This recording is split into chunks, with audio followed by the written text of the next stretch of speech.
Hi, I'm town meeting member Rebecca Weber, and I'm here to introduce an article called Racism Happens Here in the warrant for this special town meeting in October 2020. This article is a non-binding resolution that does two things. First, it affirms that we, the town of Needham, care about issues of racism and making sure that Needham is a welcoming community for all people. Second, it asserts that as we as a town investigate issues of racism, that we should do so broadly, and that we should work toward tangibly addressing any issues that we find. This resolution is complementary to and in support of town efforts to address racism, such as Needham's new Needham Unites Against Racism initiative. The non-binding warrant article number 17 both acknowledges the existence of systemic racism in Needham and calls for the Needham Unites Against Racism Initiative Working Group, or another civilian group, to include certain areas of focus in its work. There are no outcomes, recommendations, or prescriptions of any kind expected here. This citizens' petition simply builds on the broad 5-point charge to the NUARI Working Group and specifies examining the following areas of focus. Racism experienced by people in Needham. Discussions with town committee chairs to understand the role of racism within their areas of responsibility. Police oversight and accountability. Evaluation of alternative police policies. Racial profiling in public spaces. Housing and zoning policies, and expansion of the Equal Justice Placard Program throughout all Needham Town buildings. This list of additions is not comprehensive, but it is in keeping with efforts related to race issues enacted in towns across the country. For example, Amherst committed $80,000. Wellesley applied for a grant to fund similar research efforts. And Brookline formed 2 task forces focused on police reform and reimagining public safety. In this context, further defining the work of the NUARI seems like a proper and reasonable step for Needham. By passing Article 17, town meeting can affirm its commitment to a detailed and action-oriented town effort on racism. We need Article 17. Because racism happens here. Needham is a great place to live. I'm proud of Needhamites who showed up on the streets en masse in response to the murder of George Floyd and in solidarity with the uprisings against police brutality going on around the country and world, which continue to this day. I am also heartened by the town leadership's response and commitment to working to make Needham a safe and welcoming place for people of all identities. These past months, in the midst of the collective action in this trying time, we have been reminded that even in our wonderful town, there is critical work to be done. At an event they organized in June, high school students shared poignant stories of how they have been racially profiled at several retail stores in town. We also know there have been swastikas and other expressions of hate in our schools. As part of their Needham Unites Against Racism initiative, the Select Board hosted an event in July to listen to stories of racism experienced by community members. There, we heard firsthand testimony about the overt and hurtful experiences that many have endured in our town, and unfortunately, that remain a part of the fabric of everyday life in our town for many of our neighbors. Here are some excerpts of some of our neighbors speaking at that session. How you doing? My name is Olusoin Fayemi. I've lived in Needham for the last 13 years. I grew up in a suburb of New York. I went to Yale University for my undergraduate degree and to Harvard Med School for my medical degree. So I'm no stranger to be surrounded by faces that look very different from my own. I can tell you that several times a year in this town, I'll have an interaction that is extremely unpleasant. And I would say every couple of years, I'll have an interaction that makes me want to move out of Needham. Some of the reactions have been as bad as being followed home because a person can't believe that I live in Needham. Once having the police called on me because someone didn't believe the house that I had keys to was my own house, despite my neighbor even telling this person that this was my house. Our daughter, who made it through 7th grade, we pulled out of school. She was part of the group from the aforementioned by, I think it was Jennifer, that was segregated. But it wasn't just that, it was that she had routine interactions with people, telling that she wasn't good enough, that she was biracial, that she didn't belong. People using names like KKK in their group names and thinking that was okay. So we pulled her out of school. She's in private school. The Lived Experiences Project, a collaboration among a group of Needham residents with expertise in social psychology and equitable leadership training, has put together a comprehensive survey that can be filled out anonymously. In just a few months, they have collected over 80 stories. The group will analyze these stories to provide some clear data as to where and how racism happens in Needham.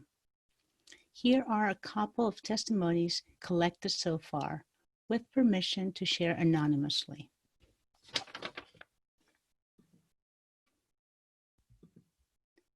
I've had white power screamed at me at football games behind my back while leaving school.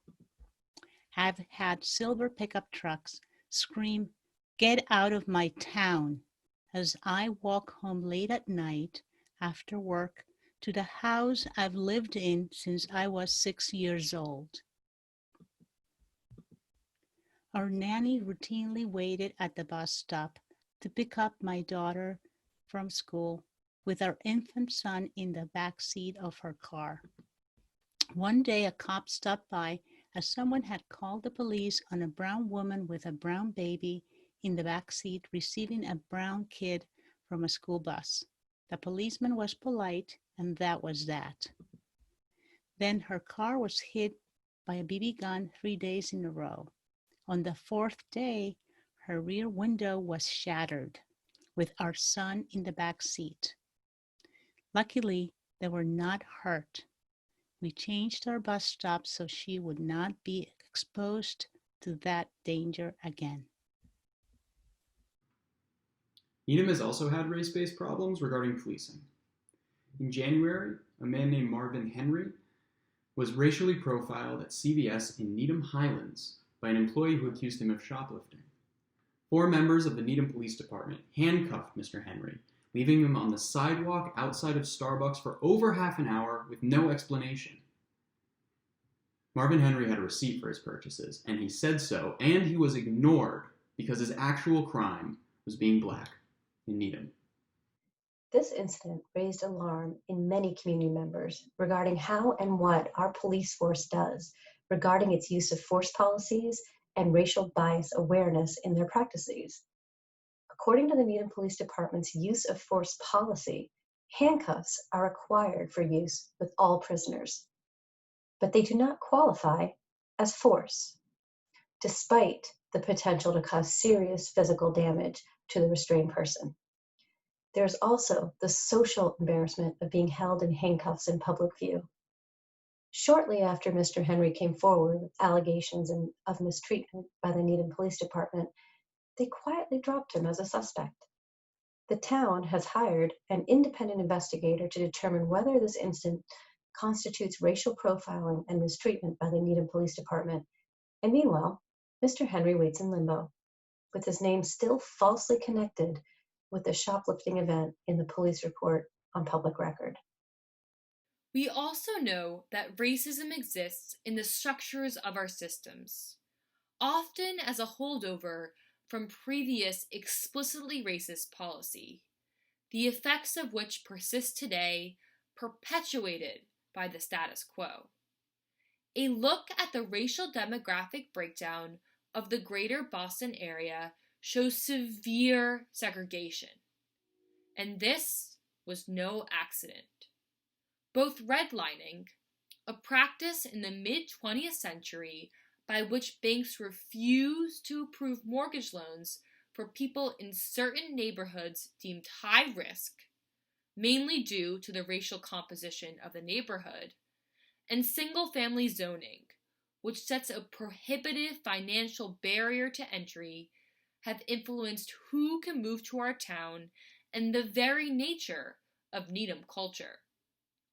Systemic racism also looks like a policing structure focused on control rather than safety, an underfunded housing authority, and the necessity of a Metco busing program to desegregate public schools in our state without solving the root problem of unequal resource availability. All of this leads us to the necessary recognition that racism happens here. The case of Marvin Henry is only the most recent in a pattern of anti-Black racism endemic in our community. This is a difficult reality to acknowledge, especially in a town that prides itself on being welcoming, respectful, and open and affirming of all people. But ignoring the reality that we sometimes fall short of our ideals is no longer an option.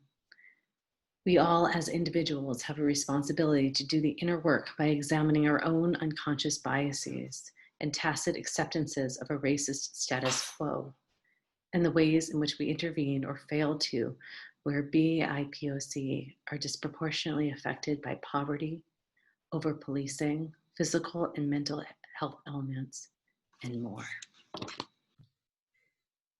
The good news is we are working towards making Needham the place we want to be, and we are moving in the right direction. Even having these conversations is an important step. The Equal Justice Placard Program, created in response to the stories of folks who have been racially profiled in stores and public places in town, now includes over 40 Needham businesses. This is an enormous positive response. The placard is also posted in Town Hall. The recently announced Needham Unites Against Racism Initiative working group is a perfect partner to build on the placard program and other solutions that our group and others might develop in response to racism in Needham.